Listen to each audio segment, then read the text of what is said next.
you still look as great as you do. My next question goes perfectly into that.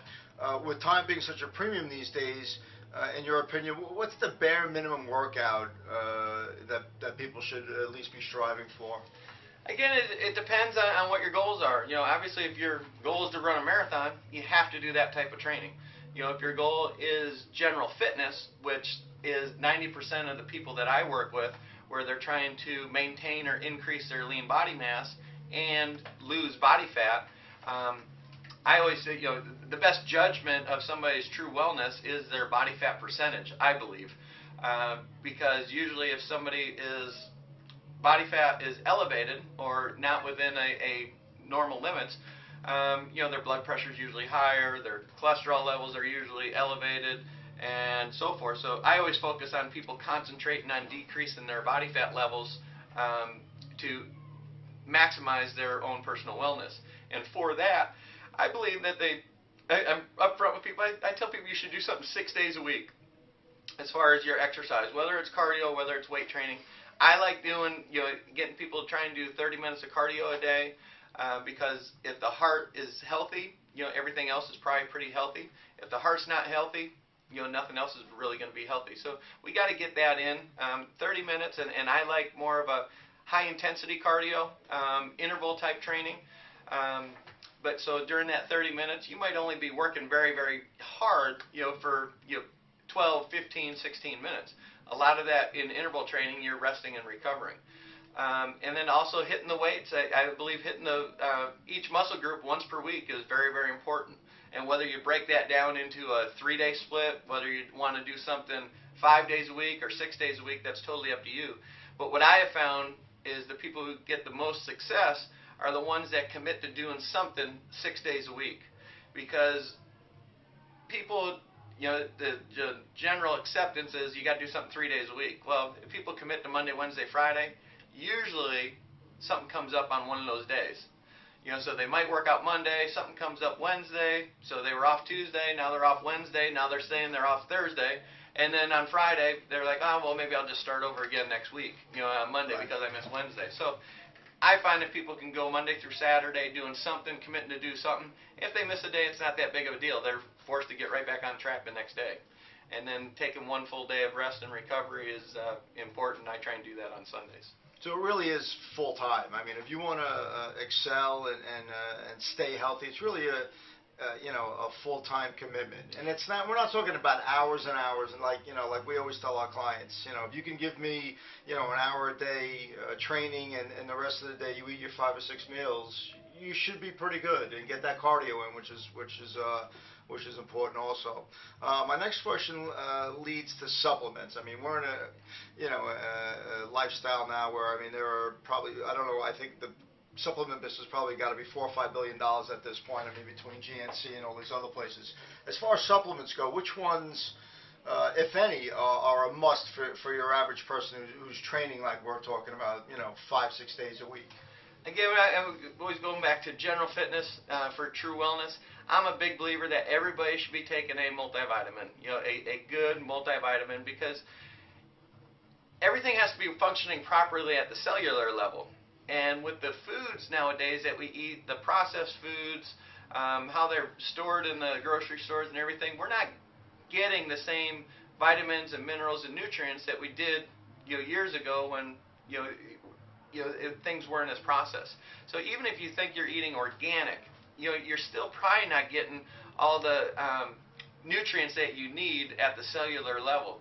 So if you can just put a multivitamin pack with your toothbrush in the morning and get in that habit of every day you get up and brush your teeth, or every night you go to bed or you brush your teeth, do the same thing with your multivitamin.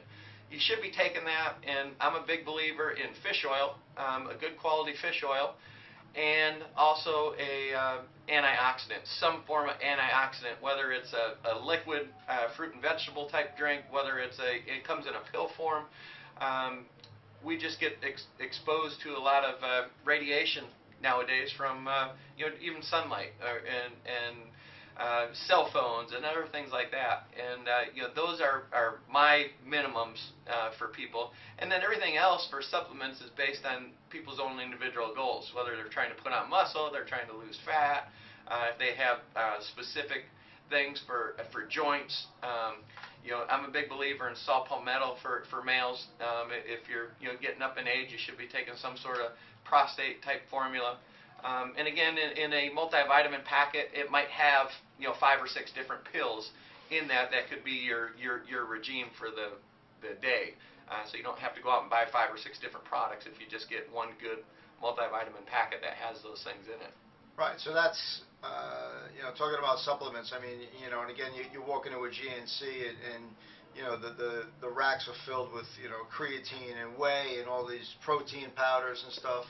I mean, I know you and I, we do our share of protein drinks to supplement. It's tough to eat 5 or 6 times a day, but a lot of clients are still, which are the best ones, and that's I definitely think you covered that on that.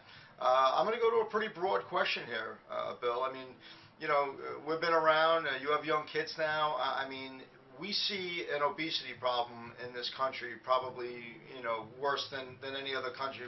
I hate to say it like this, but we are probably the most overweight country in the world. Why do you think we have such a problem in this country with obesity? Even child obesity, which is scary. I'm right with you on that, Rob, and that's one of the things that I'm working on within our club is to develop programs that a childhood obesity program is something that I'm very passionate about. We don't have it launched yet, but we are working with it. But the biggest thing, and I think if you go back to the rankings, I've seen it. I think we're like the 32nd or 37th, on the list of most obese, or the healthiest, or whatever. As far as for the United States, exactly. Even though we're one of the most powerful countries, right. We rank like 32nd or 37th, somewhere around there, for being as far as fitness levels or so forth. So we're very, very, I would say, poor on that. And I believe a lot of it has to do, again, with people being undernourished, meaning that we take in a lot of foods, a lot of calories that do not have the nutritional value that's needed. So we tend to move less with the internet these days, computers, computer games, for the kids, sitting there. And I see it, my kids are from 2, 4 and 6, and I got one on the way, but my 2-year-old can use an iPad. It's very simple, and he can entertain himself for 2 hours, 3 hours just sitting there with an iPad. We try not to allow that, but you need to, I think obviously it starts with the parents. You tend to look at the parents and see what they look like and predict what the kids are going to look like. But it's all about, we're moving less and we're eating more. Food is much more convenient. We don't have to work hard to get our food. Any corner you go to, you can find, right, there's an abundance. You can find, 2,000 calories for $2. Right. Yeah. So, but the nutritional value of that food is not there. And once people start realizing that, you might only, on average, there's 24 hours in a day. You're sleeping 6 to 8 of them. While you're sleeping, you're only burning 1 or 2 calories per minute. Maybe 1.5 calories per minute.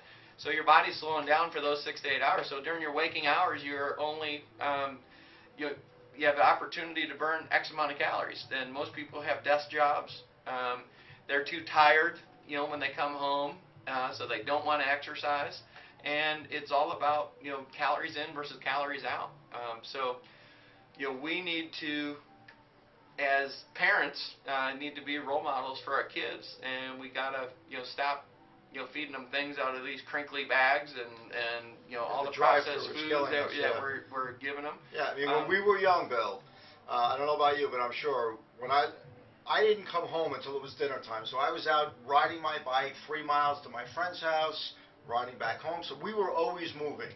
Yeah. And like you said, I have 2 daughters, one's 10, one's 16, and they sit and they play on the laptops and watch TV, and it's kind of discouraging. Thankfully, my kids, have more of my genes than my wife's genes, but like you said, you can almost tell how these young kids are going to look by looking at their parents. I mean, I was recently at Disney, and you want to get a good profile of what we look like as a nation. You know, sit there and people watch, and you can see young 8-year-old boys and girls that look like they're probably 20 or 30 pounds overweight already. Right.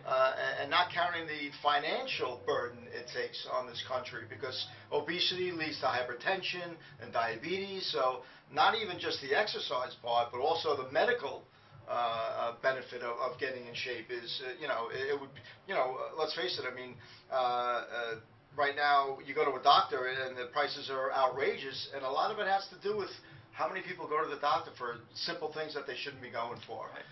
So but that's a good point, and that's something I'm sure that yourself and this club will work on, getting these young kids involved in fitness at a young age. So that pretty much wraps it up, Bill. I really appreciate your time. I mean, that was a great way to introduce yourself, and like I said, I mean, this is a fairly a new website, so I'm sure people will be on it, and look forward to seeing your interview with myself. So thank you. Thank you, Appreciate Robert. it. That was great. Okay. Thank you.